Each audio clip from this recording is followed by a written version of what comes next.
Film the Kashmir files आने के बाद एक बार फिर से कश्मीरी पंडितों के कश्मीर से पलायन की दर्दनाक तस्वीर पर बहस छिड़ी हुई है। नेशनल कॉन्फ्रेंस के नेता फारूक अब्दुल्ला ने कश्मीरी पंडितों के घाटी से पलायन को बताया है एक बड़ी साजिश। कश्मीर चल रहा है, खुलेआम कश्मीरी हिंदुओं का कत्ले आम हो रहा। 90 में जो हुआ वो एक साजिश थी और जो कश्मीरी पंडितों जो मुसीबतें आई हैं, हमारा दिल आज तक उसके लिए रो रहा है। आप या तो उस समय के अखबार पढ़ लीजिए या जगमोहन जी की किताब माई फ्रोजन टर्बुलेंस पढ़ लीजिए, डॉक्यूमेंट सारे उसमें मौजूद हैं। उस समय मफ नाम का एक ग्रुप बना था, मुस्लिम यूनाइटेड फ्रंट, उसके सारी कैंडिडेट्स को जबरन हरा दिया गया। उसमें सलाहुद्दीन भी था जो बाद में जाके पाकिस्तान का के आतंकी बना। और उसके बाद वहां पर एक तरह का बेचैनी का माहौल, पॉलिटिकल डिस्कंटेंट का माहौल कश्मीर घाटी में प्रारंभ हो गया था। आज़ादी के नारे लगने लगे, इश्तिहार लगने लगे, सेलेक्टिव किलिंग शुरू हो गई।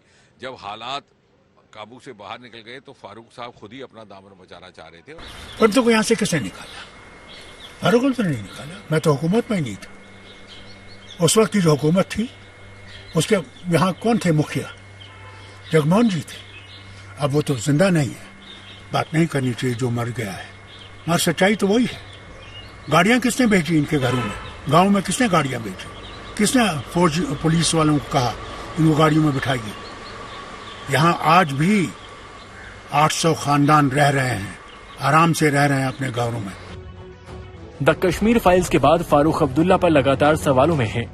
उन पर आरोप लग रहे हैं कि उन्होंने मुख्यमंत्री रहते कश्मीरी पंडितों पर अत्याचार शुरू हुआ, कश्मीरी पंडितों के अपहरण और कत्ल होने लगे और उनकी सरकार आंखें मूंदी रही। अब फारूक अब्दुल्ला कह रहे हैं कि कमीशन बिठाए जाए और अगर उन्हें गुनहगार माना गया तो फांसी पर चढ़ा दिया जाए।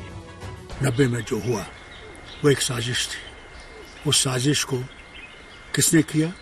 एक कमीशन बिठाइए, उसमें पता लगेगा कि कौन कौन उसके जिम्मेवार हैं। जरूर फारूक अब्दुल्ला पे हाथ उठाए जा रहे हैं, उंगलियां उठाई जा रही हैं।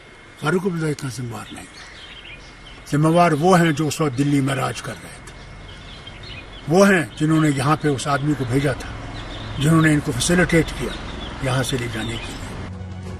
फारूक अब्दुल्ला के साथ महबूबा मुफ्ती ने भी द कश्मीर फाइल्स को लेकर बीजेपी के खिलाफ मोर्चा खोल दिया। महबूबा मुफ्ती ने कहा कि सत्तारूढ़ पार्टी देश को बांटना चाहती है। ये चाहते हैं पाकिस्तान के साथ हमारा झगड़ा रहे, हिंदू मुस्लिम करते रहे, जिन्ना जिन्ना करते रहे। ये लोग मुल्क को तोड़ना चाहते हैं। एक पाकिस्तान जिन्ना ने बनाया, ये कई पाकिस्तान बनाना चाहते हैं। हिंदू मुसलमान, दलित राजपूत, दलित ब्राह्मण करना चाहते हैं। देखिए, जब सत्य सामने आता है तो तकलीफें तो होती हैं, पर इन तकलीफ जिनको हो रही है उनको भी मैं ये कहना चाहता हूँ कि स्वप्न देखना छोड़ दें, उसके बाद की बातें सोचें तो अच्छा होगा। इसी बीच जम्मू कश्मीर पीपुल्स कॉन्फ्रेंस के सज्जाद लोन ने द कश्मीर फाइल्स को लेकर केंद्र सरकार पर निशाना साध लिया। कहते हैं कि फिल्म के प्रोड्यूसर डायरेक्टर को राज्यसभा भेज दिया जाए। ये जो फिल्म है ये एक फिक्शन फिल्म है। वो अतुल अग्निहोत्री क्या है उसका नाम, मैं अपील करता हूं प्राइम मिनिस्टर साहब से उसको राज्यसभा एमपी बना ले, वरना वो पता नहीं क्या क्या बना लेगा। इन सबको होता है आजकल एक नया फैशन निकला है, चाहे वो अनुपम खेर साहब हैं, ये इन सब का एक है भी हमें राज्यसभा जाना है। द कश्मीर फाइल्स को लेकर सियासत में जम्मू कश्मीर के उपराज्यपाल ने भी एंट्री मार ली, विरोधियों को आड़े हाथों लिया। कोई फिल्म बनाता है तो उसका एक नजरिया होता है और मुझे लगता है कि अच्छी बात है कि बहुत सारी चीजें जो लोग नहीं जानते थे वो पब्लिक डोमेन में आ गई हैं, लोगों को नए प्रकार की जानकारी मिली है उसके कारण। और प्रधानमंत्री जी ने जो बात कही है मैं समझता हूं कि सोच समझ के कही है।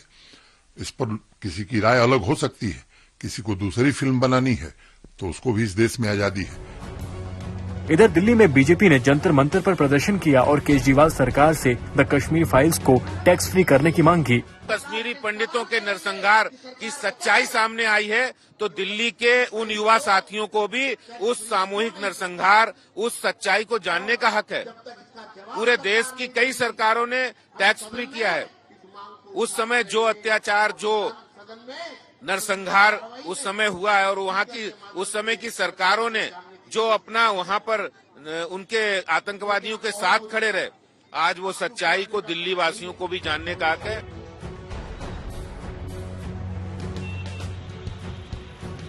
लेकिन फिल्म को लेकर लोगों का जुनून कम नहीं हो रहा। ब्राह्मण कल्याण परिषद के संत फिल्म देखने थिएटर पहुंच गए।